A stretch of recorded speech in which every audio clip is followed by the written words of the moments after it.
Okay, so parami na po ng parami mga tugtugan dun sa banda namin. That's why kailangan kong pumarito uli sa likuran, no? Para at least kahit papano medyo peaceful. Less noisy, kumbaga, no? Okay, so ito pong pag-aaral natin to, I just want to go straight, you know, doon sa pinakapuso ng ating pag-uusapan. Yung presensya ni Jesus sa bawat believers. Napakahalaga po niyan. Yan po ang madalas na alam natin since naging Kristiyano po tayo, Jesus is always with us. Wala naman pong duda roon. Pero kapag ka nandyan na yung mga pagsubok, mga pinagdadaanan sa buhay, medyo nalilimutan mo yan. Huwag kang magkakaila. Nalilimutan mo yan. Pero si Jesus hindi umaalis sa atin. Lagi po siyang nandidiyan. Okay. So, meron pong tatlong magbabarkada. Si Meshach, Shadrach, Abednego. Ito po matatagpuan sa Old Testament sa akyat ni Daniel, no? Si Daniel po actually kabady-bady nila, isa nilang dabarkads, no? Pero during this time, si Daniel was already promoted. Promote siya ni Haring Nebuchadnezzar, if I'm not mistaken. That's why, o King Cyrus yata, I'm not surely familiar with that. Who's that king who promoted him, then he assigned him somewhere very far from the Dura compound where it all happened, no? Itong pag-uusapan natin. Ito po ay tatlong magkakabarkada, dabarkads, Meshach, Shadrach, Abednego. Ito po mga ito ay may mahigpit. Yan, under the law po ito, don't get me wrong. Ito po ay not under the new covenant of grace as we have as we have right now. Ito po ay talagang matindi. Okay? Sunod ka rito, sunod ka dyan. Sumusunod sa batas ng Panginoong Hesukristo. Kasi under the law sila. Okay, so ito po ang nangyari. Ito pong haring ito na Nebuchadnezzar nga po. Si Nebuchadnezzar natuwa kay Daniel. That's why, of course. It's Nebuchadnezzar who assigned him somewhere. Na-promote na po kasi siya. So, naiwan itong tatlong dabarkads niya. Mga kaibigan niya, kabady-bady niya. Okay, so, sila po ay nakitaan din naman ni Nebuchadnezzar ng tinatawag na katalinuhan, pagiging wise, no? Maabilidad, because the Lord is with them. Ayun po ang pinaka numero unong makikita po natin na main reason why nag-excel sila sa lahat ng kanilang ginagawa. Tandaan po niyo, if you belong to Jesus, mag-excel ka sa lahat ng ginagawa mo. We excel in everything we do. Yes, nandiyan si Taning, kumukontra, gumagawa ng paraan para i-distract tayo, but still, Jesus is still and always be with us. Yan, okay, so maganda po yan. Okay, nung nakikita ni Nebuchadnezzar that these three young men, mga teenagers po, ay talaga nag-excel, malaki ang paghanga niya sa tatlo. Actually, binigyan niya ito ng kanya-kanyang mga assignments sa kanilang mga nasasakupan niya all that, no? Until one day, itong si Nebuchadnezzar, punong-puno kasi ng pride ang haring ito. Full of pride si Nebuchadnezzar. Sabi niya, ito na ang aking mga na-achieve. Sabi niya, I have a lot of achievements already. So, karapat dapat lang, ayan, sabi niya sa sarili niya, magpapagawa ako ika ng mataas kong rebulto. So, nagpalilok siya ng kanyang rebulto. Mostly, gawa po siguro sa kahoy na malaki, no? O bronze, whatsoever, hindi natin alam. Pero isa lang pong sigurado, rebulto niya yon. Okay. At nagpa-instruct siya din sa kanyang mga satraps. Mga satraps means, ito yung kanyang mga alila, mga alipin. Sabi niya, sabihin mo sa buong nasasakupan ko na kapag ka narinig nila yung kling, kling, kling, parang bell, no? Lahat luluhod at sasamba dito sa aking larawan. Wala po ba kayo napapansin? Yan ang magiging, ito po ay anino nung mangyayari sa Great Tribulation doon sa Antichrist.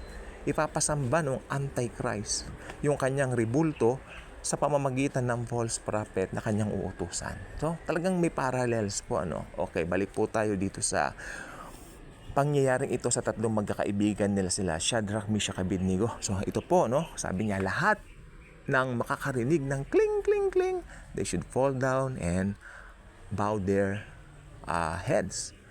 dito sa aking rebulto. Yan. Narinig ito ng tatlo. So, sabi nila, kay Jesus lang kami sasamba. No, napakaganda, no? Okay. So, right after that, nag-umpisa na. Kling, kling, kling. Nagluhuran lahat. Yan. May nakita sila. Sandali po, mahal na hari. Kanya kay Nebuchadnezzar. I think may nakatayong tatlo. Hindi naluhod. Hindi sumunod. Hindi ka pinasawa, mga pasaway. No? Dinedma ka. Okay. Sino yun? Kanya.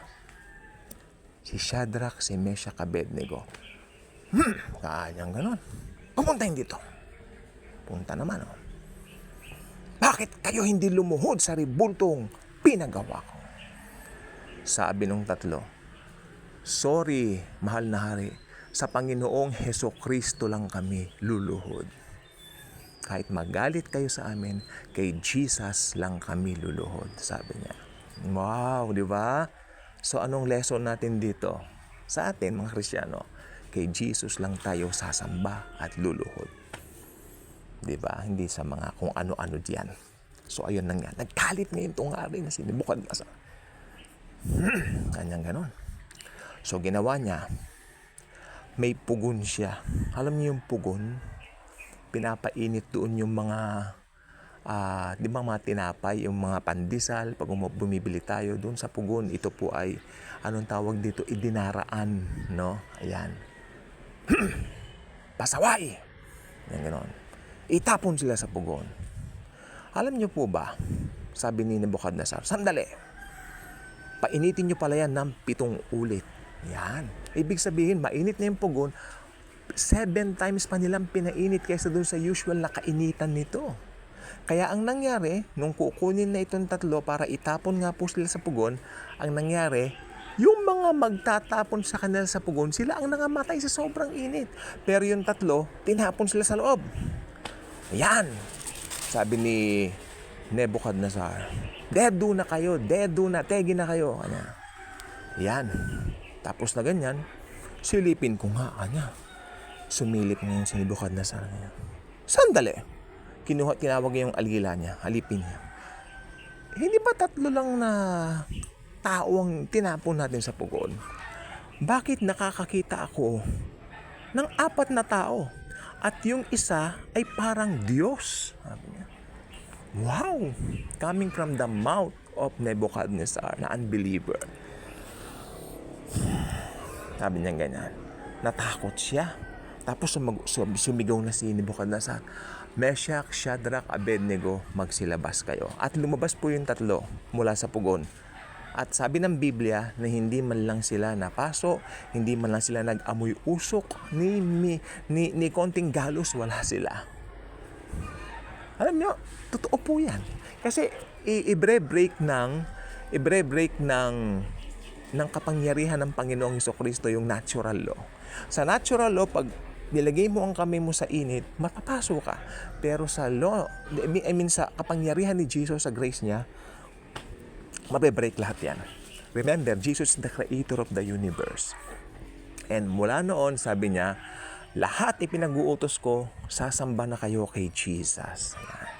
Nagpagawa siya ng degree. Ang Panginoon ng 3 ito na si Lord Jesus, ang tunay na Panginoon.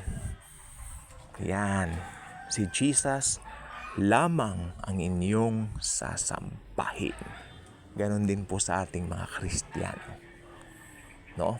Marami pong temptation, nakapaligid, si Satan nagawa ng paraan, pero deadmahin natin siya. Kay Jesus lang po tayo mag-focus sapagkat si Jesus, He gave Himself for us para magkaroon tayo ng tinatawag na Zoe life. Ito yung buhay na walang hanggan. Buhay na walang hanggan na magsisimula the moment we receive Him as our very own personal Lord and Savior. Kaya kung hindi pa kayo nakasubscribe sa channel na ito, I invite you to do so. Click the notification bell, share the video, share the wonderful love of the Savior, the Lord Jesus Christ Himself. Malapit na ang kanyang birthday, kaya thank you, and Jesus truly loves us all.